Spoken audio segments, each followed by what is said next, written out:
Another chapter has been written for one of our region's biggest races. How is everybody doing? I'm Jay Elsen, and this is Midco Motorsports. Over the first 40 years of the Jackson Nationals, only 2 drivers managed to capture the top prize in consecutive years. Jack McCorkle did it in the early 1980s, while Terry McCarroll accomplished the feat in the early 2000s. Donnie Schatz had a chance to become the 3rd member of that group at this year's 41st annual event. It's this week's A Feature.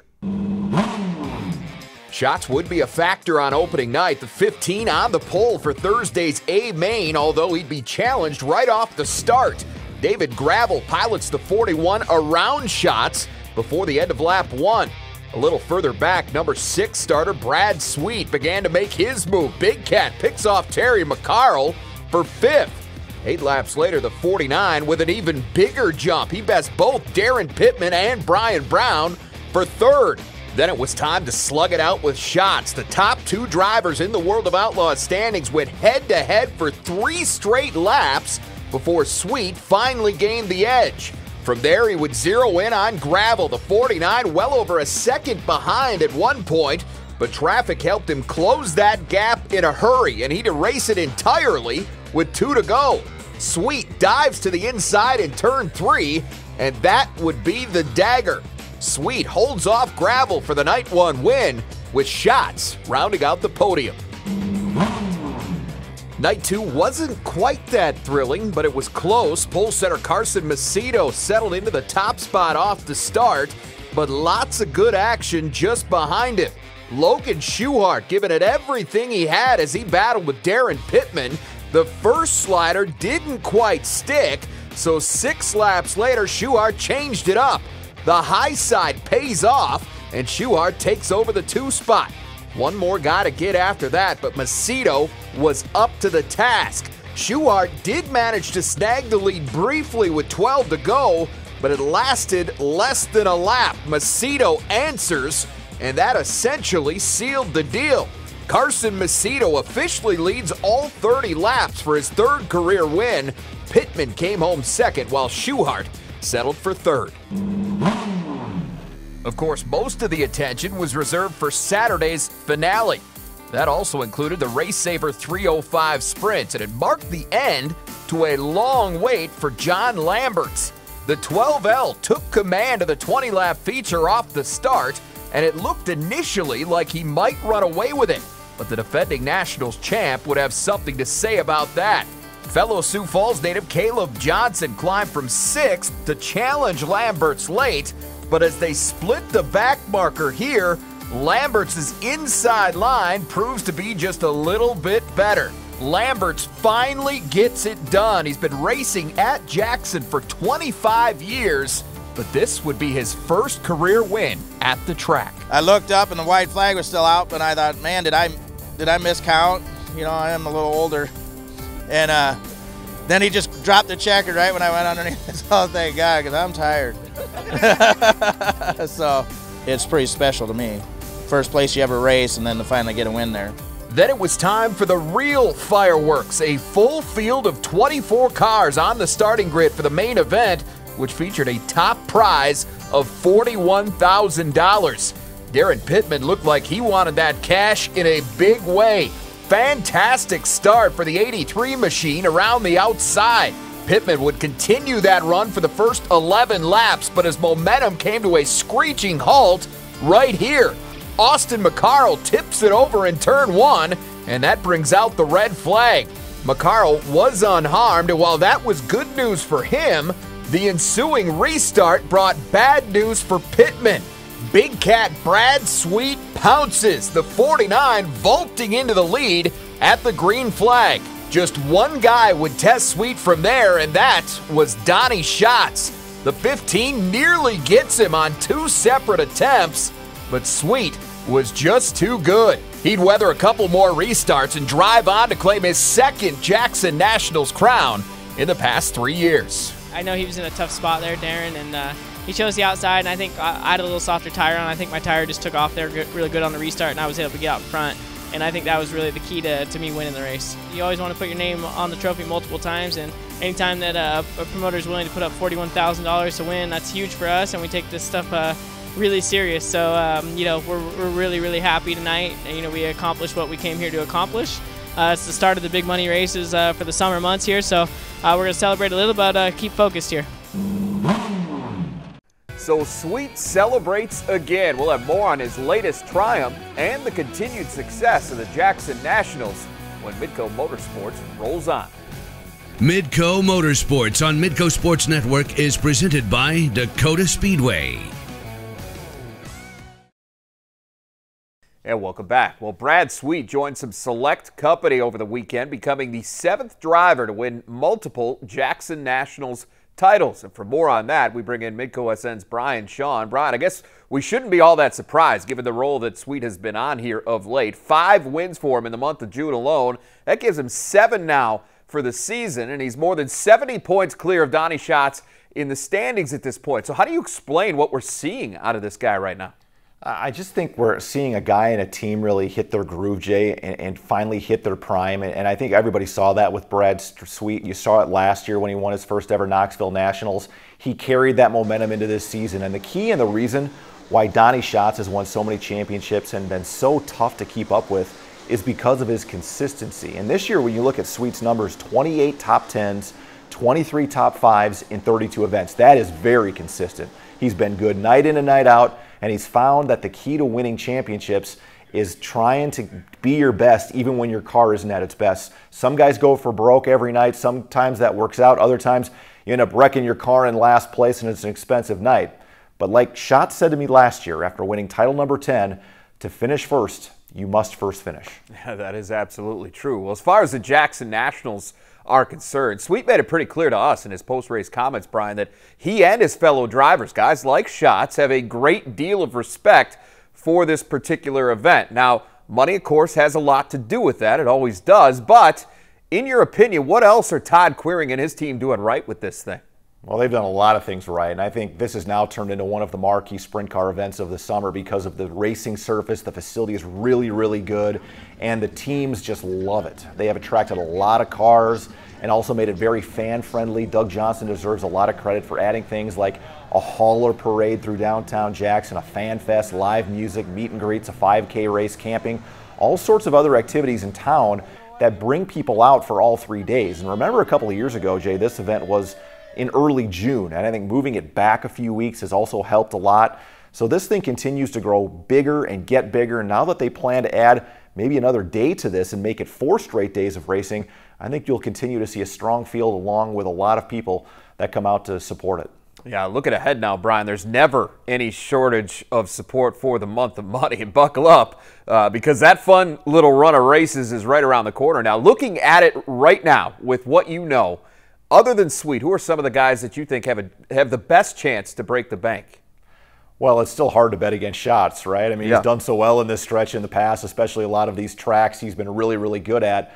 But I will say this, I think it's as wide open as it's been in a while for a lot of drivers. Out in Ohio and Pennsylvania, where a lot of these races are in the next month, there's a lot of big guns out there that have won outlaw shows even this season. Lance DeWeese, Danny Dietrich, Tim Schafer's always tough out there. So in my opinion, with some of the purses on the line, don't be surprised if we see some names on the podium we have not really seen much of in the past. That all being said, you still need a little luck on when you qualify, the draws of the heat races, all those sorts of things. Mechanically, everything has to work out.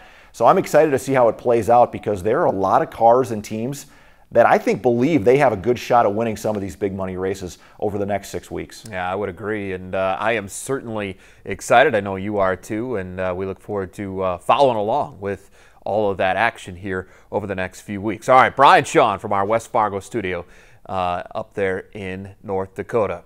All right, well, fresh off those Jackson Nationals, Matt Juhl is shifting his focus back to Knoxville. We'll have more on his transition from up-and-comer to contender after this.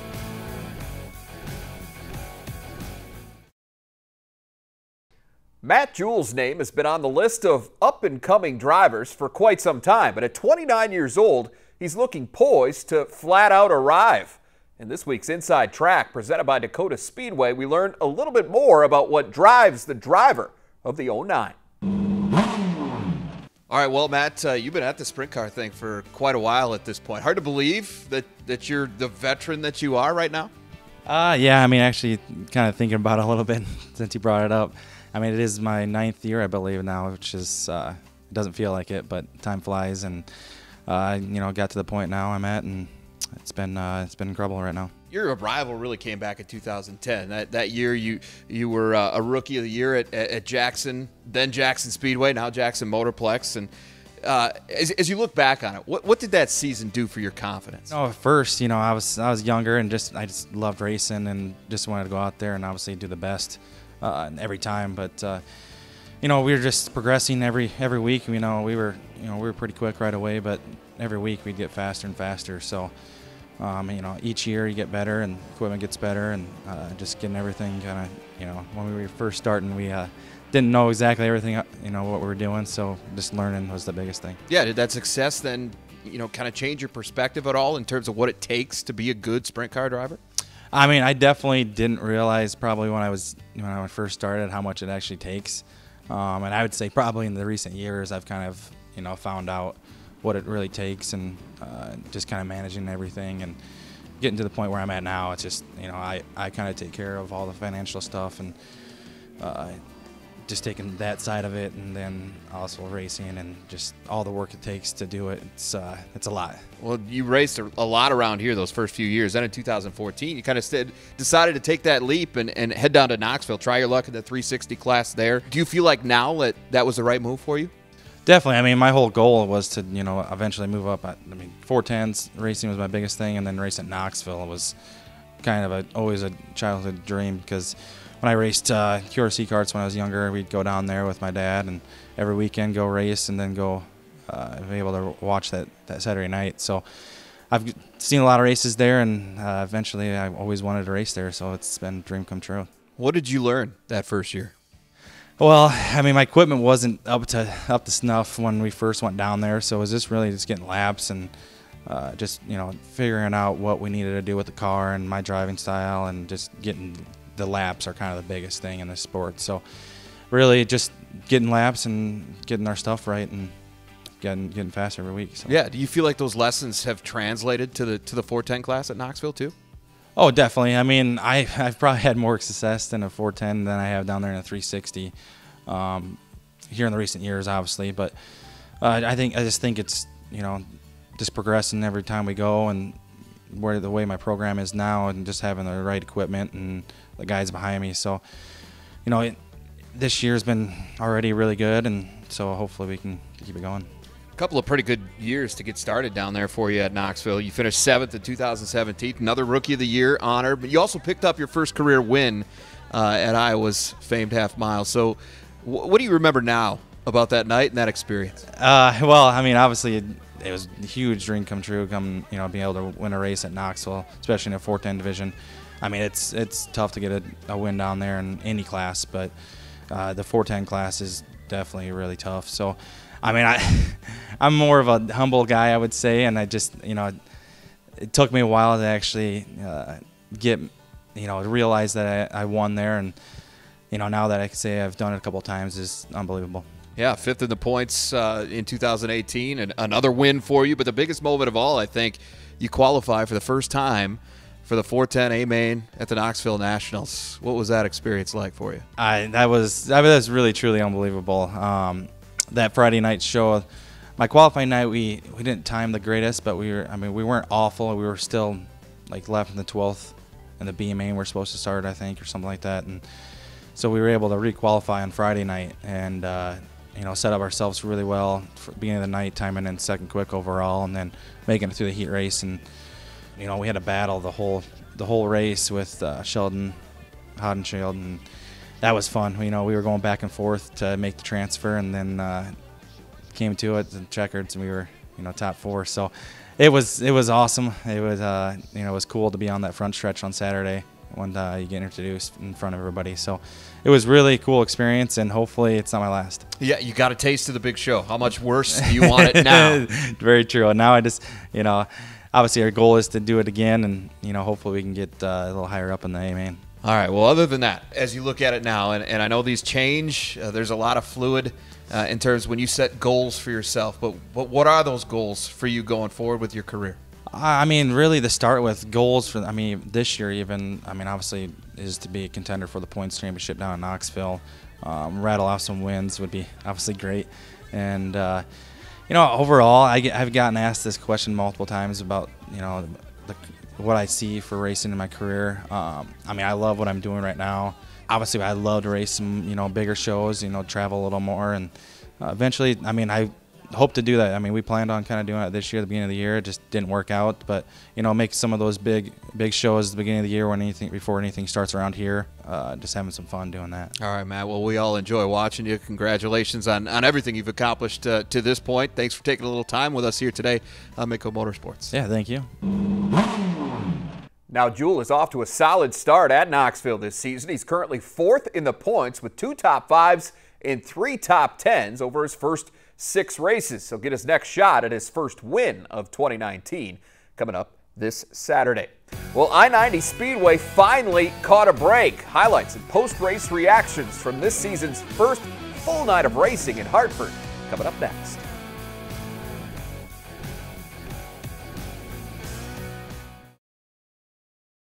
No one in the local racing business has had their mettle tested more this season than the officials at I-90 Speedway.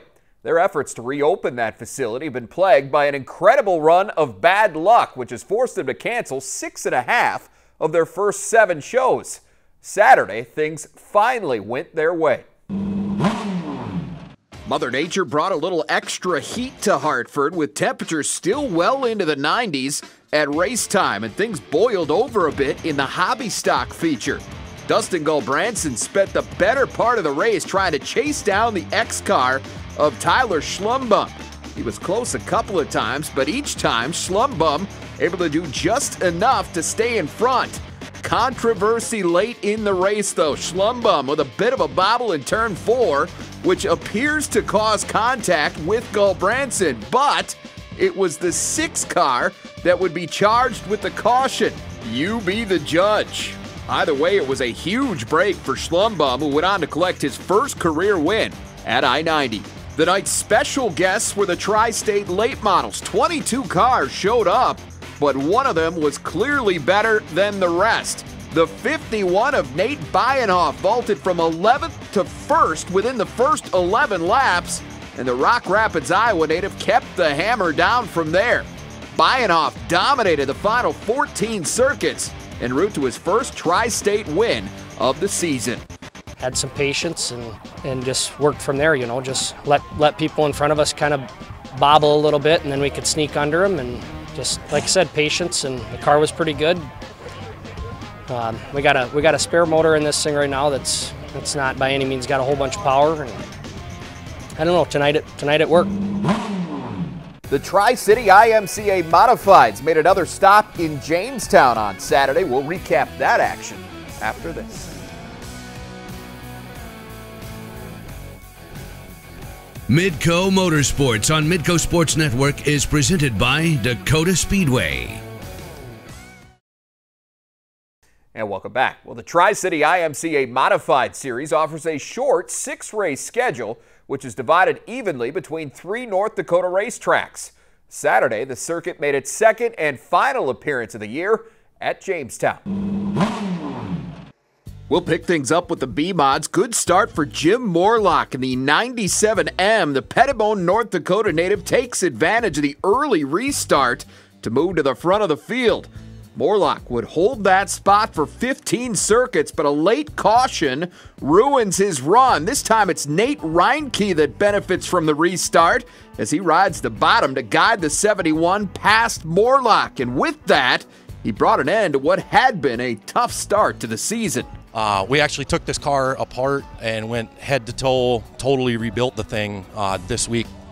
Just because of that, it's been wrong, and we found problems of things that we didn't get repaired right from when I was dumb and put it in the backstretch fence a couple weeks ago, and just some minor changes that we tried, and they worked. The thing worked exactly how I wanted it to, so it's working great. The INEX Legends rolled out next, and an impressive run for Drew Papke in this one. The 60 car started 8th, but takes over the silver spot by getting past Dylan Johnson with 13 to go. From there, Papke went to work on the leader, Steven Kuntz. He'd catch him. 3 laps later, Papke again makes the pass in the backstretch, and that would do it. He puts the 60 back in victory lane for the 3rd consecutive time at Jamestown, giving him 6 straight wins overall. Spent a lot more time working on the car, maintaining the car this year, and I've been racing now 14 years, and a lot of it just comes down to seat time. Over those 14 years, I've spent a lot of time in a race car, and it all comes with practice and just practice and lap time. Those Tri-City IMCA modifieds rounded out the night, and not a lot of drama in this one. Marlon Seidler seized control at the drop of the green flag and never let go. His biggest challenge was lap traffic, but even that wasn't enough to slow the 7 down. Seidler goes wire to wire for win number 2 on the season. I enjoyed it. I had fun. We had a good ride tonight. You know, we broke an A-frame last week and felt like we could have won that race if we hadn't broke it. And so tonight was good. Kind of got us that win we thought we had coming last week. All right, that is our time for this week. Here's a look at what's coming up over the next couple of weeks around our region. We are off next week, but we'll be back here on Wednesday, July 17th with another episode of Midco Motorsports.